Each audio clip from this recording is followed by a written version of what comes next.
Fitness নিয়ে আমরা যারা একটু চিন্তা ভাবনা করি তাদের মাথায় একটা প্রশ্ন একবার হলেও এসেছে, আমি কি জিমে গিয়ে ভারী ওয়েট তুলবো নাকি সকালে উঠে শান্তিতে একটু হাঁটবো।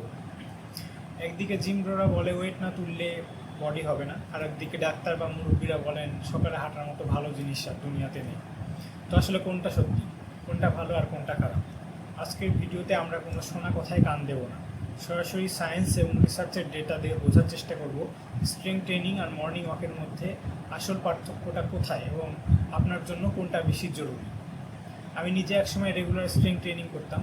জিমের ওই পরিবেশ, মাসেল পাম্প হওয়া, নিজের ওয়েট লিফটিংয়ের রেকর্ড ভাঙা, এগুলোর আলাদা একটা থ্রিল আছে। আপনি যখন রেগুলার ওয়েট লিফট করেন আপনি ফিজিক্যালি অনেক স্ট্রং ফিল করেন, কিন্তু এর একটা ডার্ক সাইডও আছে।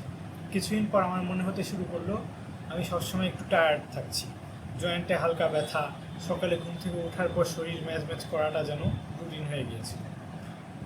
তখনই আমি একটু ব্রেক নিয়ে সকালে হাঁটা শুরু করি, আর এই দুইটার যে আকাশ পাতাল তফাৎ সেটা আমি নিজে ফিল করেছি।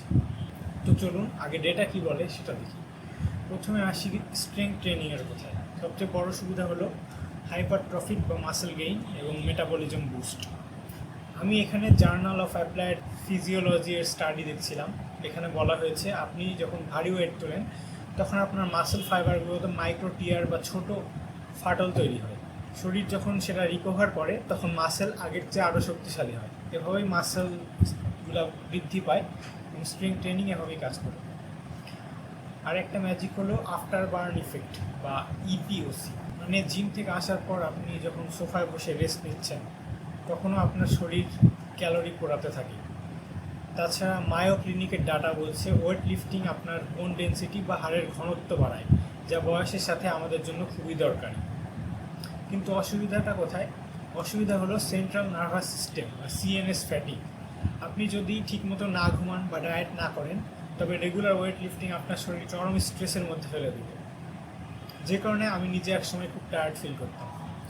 এবার আসি মর্নিং ওয়াক বা সকালে হাঁটার কথায়।